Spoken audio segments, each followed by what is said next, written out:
Praise God, from whom all blessings flow.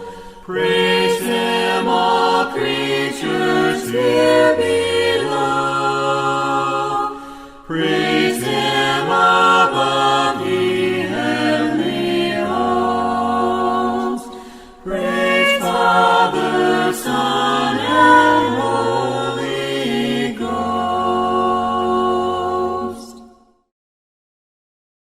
Good afternoon, everyone. I want to welcome you to the Franklin Church of Christ and our Sunday afternoon worship service.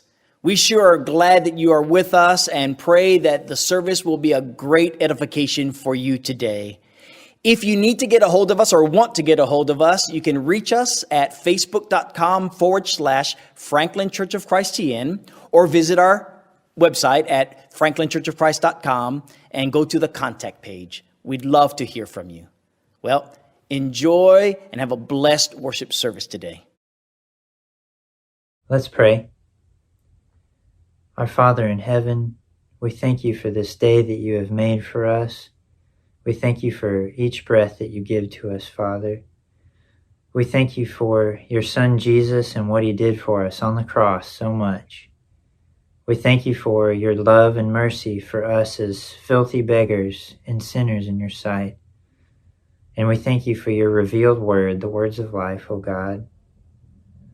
Father, these are tumultuous times we're living in. There's so much fear, Father, and hatred. And we pray that we would be loving to those around us and be Christ to those around us, Father, and that you would give us peace.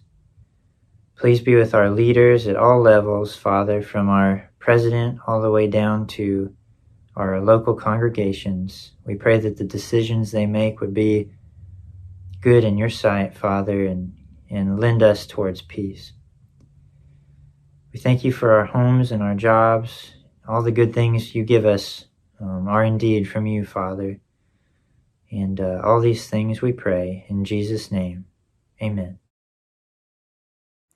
The Lord's my shepherd, I'll not want. He makes me down to lie. In pastures green, He leadeth me. In pastures green, He leadeth me. The quiet waters by. My soul He doth restore again, and me to walk doth make. Within the paths of righteousness, within the paths of righteousness, e'en for His own name's sake. Yea, though I walk in death's dark vale, yet will I fear none ill. For thou art with me, and thy rod. For thou art with me, and thy rod and staff me comfort still. My table thou hast furnished in presence of my foes. My head thou dost with oil anoint. My head thou dost with oil anoint, and my cup overflows. Goodness and mercy all my life shall surely follow me, and in God's house forever house forevermore. My dwelling place shall be.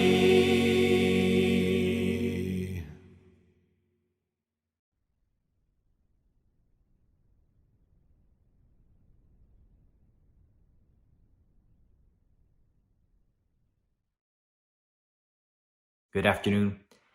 As we prepare our hearts to partake of the Lord's Supper, I want to focus in on something that I believe to be very important for us. It's found in Matthew chapter 26. It's a passage, of course, when we partake of the Lord's Supper, we reflect and remember many times, but sometimes we overlook some of the simple things, and I believe maybe this would be one of them. Beginning in verse 26, Jesus said to his disciples, as Matthew is recording it, Jesus took bread, blessed it, and broke it, and gave it to the disciples and said, "Take, eat, this is my body." And then he took of the cup and gave thanks and gave it to them, saying, "Drink from it, all of you, for this is my blood of the new covenant, which is shed for many for the remission of sins." Did you see that? Most times when we are partaking of the Lord's Supper, we focus in on his body and on the blood, but typically we don't state that this is the blood of the new covenant, or more literally in the Greek, it's the blood of the covenant. So this is Jesus's blood of the covenant that we have come into in our walk with God. And it's very important because what we are saying is we are trusting in God's promise that he has given to us through his Son, that we would have our sins forgiven and that we would be able to have fellowship with him and that we can have it abundantly and everlastingly. And here's the thing, that promise is tied to how we treat that covenant relationship that we have with God. Now, the first time we see this covenant relationship with Abraham, right? He had just circumcised his household, Genesis chapter 17. And it is by this time that years have passed when God had said, "I want you to go to Canaan. I'm going to make your name great," and so on and so forth. And Abraham began questioning God. Shall Ishmael be my son? When God had told him, right, "I'm going to make you a great name." At first, he thought chapter 15, verse 3, is it one of my household? Now it must be Ishmael. Oh, that Ishmael would be this heir, right? Genesis chapter 17. Abraham, the father of our faith, he struggled in this covenant relationship that he had agreed to with God. And there are a number of times in which that showed in his walk, whether it was the giving of Hagar to be the one that he was going to have a child. God says, "No, I'm going to be one through Sarah."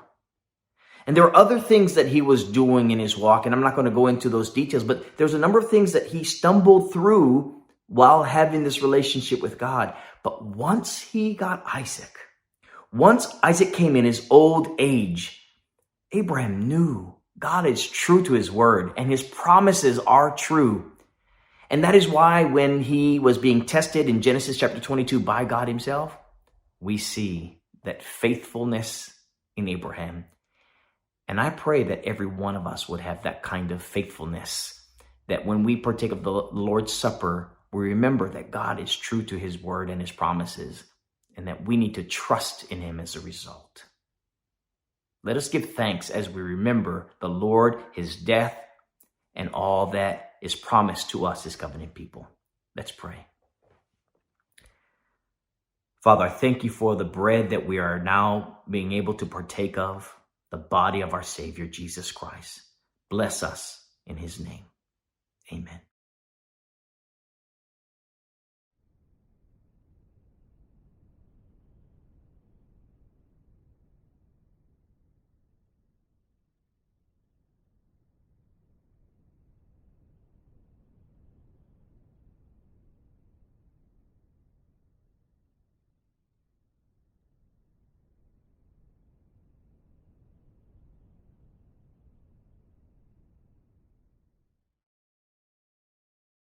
Let's pray again.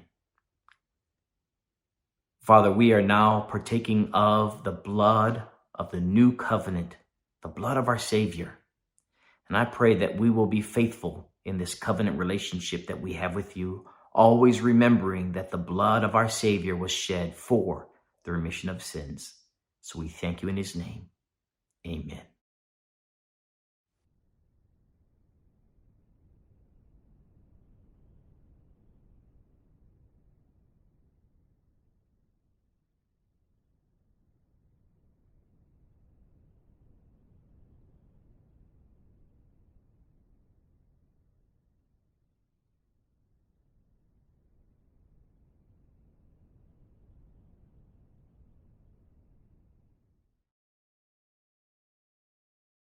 Sing the wondrous love of Jesus, sing his mercy and his grace. In the mansions bright and blessed, he'll prepare for us a place.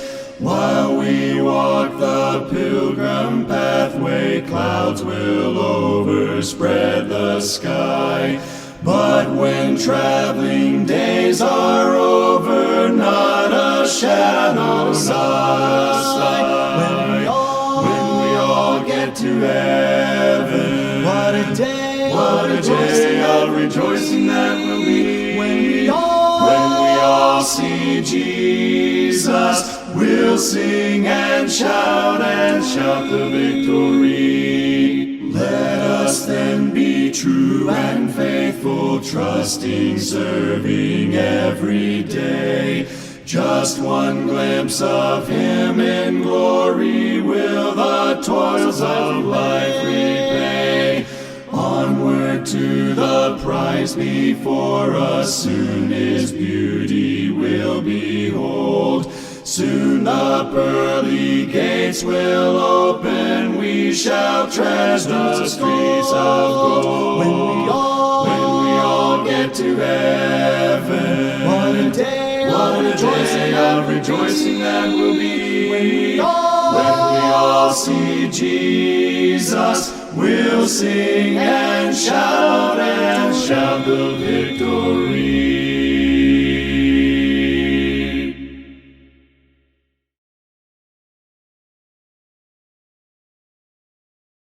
After all, no one ever hated their own body, but they feed and care for their body just as Christ does for the church. For we are members of his body. For this reason a man will leave his father and mother and be united to his wife, and the two will become one flesh. This is a profound mystery, but I am talking about Christ and the church. Good afternoon, family. Happy Sunday. Today is a great Lord's Day, not just because we woke up this morning, but because we're able to celebrate God's Word. This ancient text that has been here all these years continues to give us hope, continue to give us life. And family, that is what we're here to do today. We're here to share in the life and the blessings that God's Word gives his children. The truth, the bare minimum, the only truth that we have on this earth guaranteed. So family, let us open God's Word. If you remember a couple of weeks ago, we were in Ephesians Chapter 5, and we were talking about wives submitting to their husbands and how this whole relationship with Jesus Christ is kind of pictorial, illustrated out by our marriages to each other. Husbands to wives and wives to husbands. So we read a couple weeks ago in Ephesians Chapter 5, we started in verse 22, got all the way down to about 24, 25. I'd like to pick back up with us right here in verse 25. Because I promised you that we would discuss husbands submitting to their wives. And we'd also discuss this great mystery that Paul tells us God has revealed to his children. So we're going to discuss those things. And then, Lord willing, we have enough time to peek in on what God has to say about children. All right, let us get in there. Ephesians Chapter 5, we'll start right here at verse 25. It says, husbands, love your wives, even as Christ also loved the church and gave himself for it. Now, notice that it says, love your wives, all right? Love your wives, and it says, and gave himself for it. So we're called to not only love our wives like Christ loved the church, but we're actually called to give ourselves for the church to show our love. just like Christ did. And so when we love our wives that much, and like I said, I'm not married, but when I study, it seems to be that we give ourselves as we put our back on the line. We go out day to day. We take care of business. We take care of whatever needs that she may have because that is our helpmeet, right? It's not my slave. It's not somebody to lord over. This is eye-to-eye partnership, all right? When we came together, we became one. That's what the scriptures say. And when Christ comes together with the body of Christ, they become one. That's what the scriptures say. So notice what happens when we actually become one with Christ, right? It says right here in verse 26 that the reason why he gave himself for the church and the way that he showed his love for the church is that he might sanctify and cleanse it with the washing of water by the word. Now, family, we see that to be baptism. Christ has given us a way into fellowship with God. We just must wash that old man away first, all right? Now, sure enough, it says also right here, washing of the water by the word, that he might present it to himself, a glorious church. Now, this glorious church that he presents to himself, family, this is where the submission comes in. Christ has submitted his whole entire life, even before he came on earth. Back when, John says, in the beginning was the Word, and the Word was God, and the Word was with God. So Jesus has totally submitted himself to the will of the Father, has totally loved us all these years, and not only loved us in name and in word, but has given all of himself for us, even before he touched the face of the earth. You read what Paul has given us. He talks about it in chapter 4 and chapter 3, the gifts of the apostles, the gifts of the prophets. These people were all rooted in the fact that salvation was for God's children. Salvation was only found in God's Son, Jesus Christ. So when we read passages like this, keep all that in mind. Notice this is where the love goes, that he might present himself a glorious church. He's not the church. He's presenting himself, us. We will be a glorious church when he comes back to pick us up. Notice as well, it says not having spot or wrinkle or any such thing, but that it should be holy and without blemish. So ought men to love their wives as their own bodies. He that loveth his wife loveth himself. Wow. So if I can serve a God that will give me a relationship like that will actually promise eternity, that will actually promise peace here on earth even, well, can I do that in my own physical relationships? And it says that I can. It says that this relationship that God has with man can be mirrored out, can be illustrated and acted upon in our own lives from husband to wife. Notice as well what it says, all right? After it tells us that he that loveth his wife loveth himself, this is going to be very key in understanding just to the great lengths Jesus Christ has gone to keep us near him. Amen. It says right here in verse 29, for no man ever yet hated his own flesh, but nourish it and cherish it, even as the Lord, the church. Jesus is prepping for us to become one with him, to be honest, and let's be honest, according to the scriptures, by giving us the gift of the Holy Spirit, he then has already set things in motion to become one with us. No one can come to the Father but by me. We can't do this without him, and according to what he's lived out and preached, he won't do this without us. Now notice when it tells us that if you love, no man has ever hated his own flesh, the love that he has for that flesh will cause him to cherish it and nurture it. And Christ says that when you become one with me, just like a husband and a wife do, we will become one. We are co-heirs. You are covered by my blood, and my Father sees us as siblings, right? When that happens, notice it says right here, nourish and cherish own body as the Lord does the church. For we are members of his body, of his flesh, and of his bones. Paul points out earlier that we believe in one Lord, one faith, one baptism. We serve a God that is constantly trying to point us to one way of doing things, one true and living God, one Son of the living God. We know for a fact, one Spirit of the Lord. We know for a fact that our God is a jealous God. So when we see passages like that, keep that in mind, because we as God's children must receive what Christ has graciously given us. We see right here, it tells us that for this cause shall a man leave his father and mother and shall be joined to his wife, and they two shall be one flesh. So there it goes again. Another illustration to how Jesus Christ's relationship with us gets mirrored, gets illustrated and acted out in our relationship from man to woman, husband to wife. Notice as well what it says right here. And they two shall be one flesh. This is a great mystery. Wow. No, not the one flesh, not the husband and the wife coming together being a great mystery. The great mystery is that God has opened up the gates, not the days. He's opened up the gates for us to be able to walk as one and to be able to stand side by side with his son and to be graciously welcomed in, just like his son will be graciously welcomed in, and will be seated on that throne, and we are one with that one on the throne. That's the moment to shout if you needed one. But I'll digress. Notice right here as well, it says, I speak concerning Christ and the church. All right? I speak concerning Christ and the church.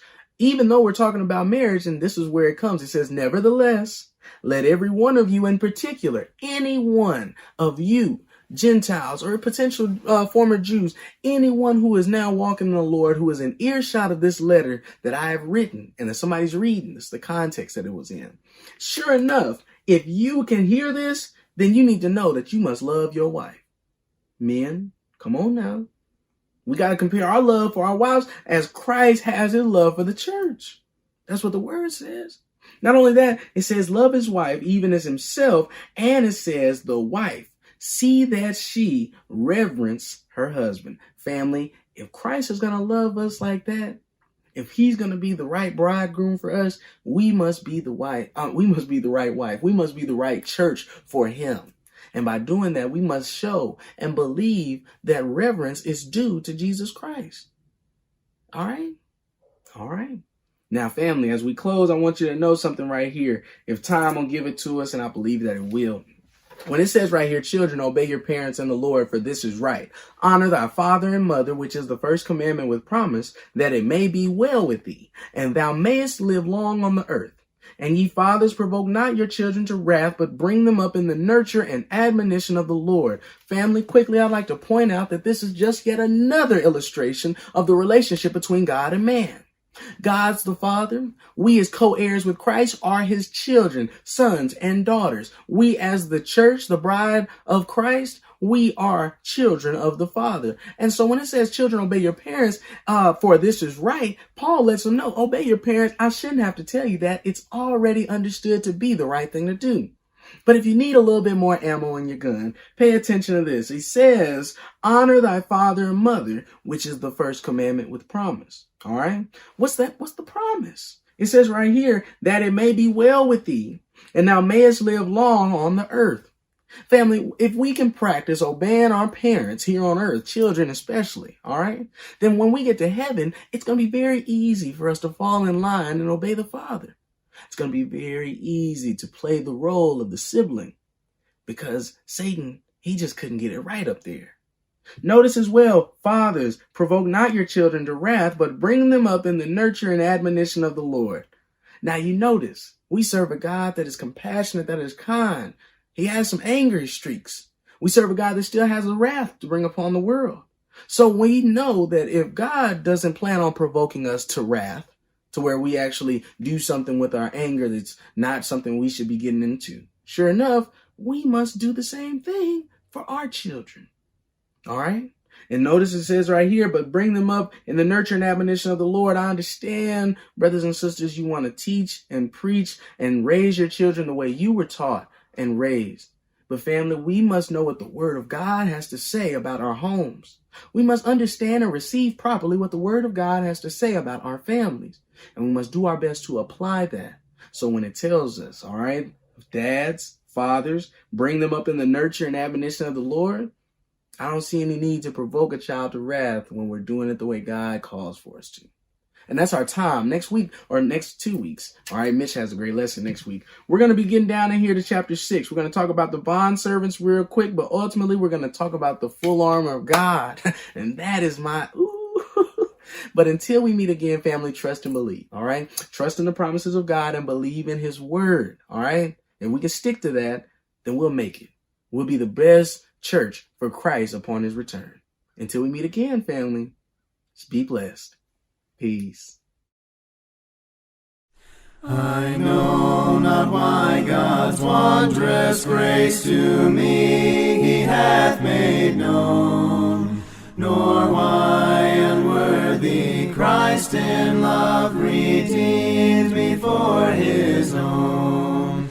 But I know whom I have believed and am persuaded that he is able to keep that which I've committed unto him against that day. I know not what of good or ill may be reserved for me, of weary ways or golden days before his face I see.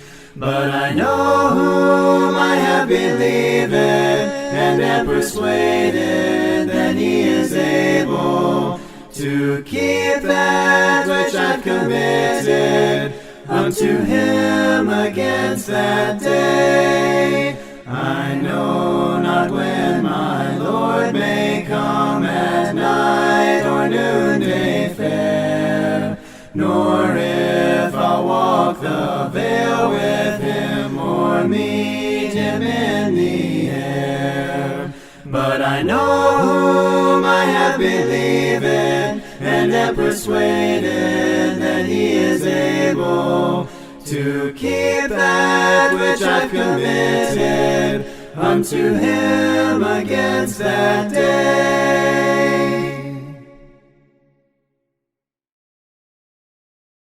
Please bow with me. Dear Heavenly Father, as we close another service out and as we start this new year of 2021, I'd like to come to you with our prayer for peace in our lives for this year. Father, we pray that you will help us recognize that there's not much that we can do about the things in this world, but that we can have faith in you and put our confidence in you that you will always be watching out for us as your children. Father, please help us assist those that are around us, to give them comfort when we can, to take care of their needs when we have the opportunity. Father, we ask your blessings upon us to follow in your footsteps, to think about you in everything that we do, and to guard us in our lives. In His Son's name we pray. Amen. Well, from the Franklin Church of Christ, we want to thank you for joining us today and pray that God blesses you with a wonderful week. And Lord willing, we will see you next week. Until then, God bless you.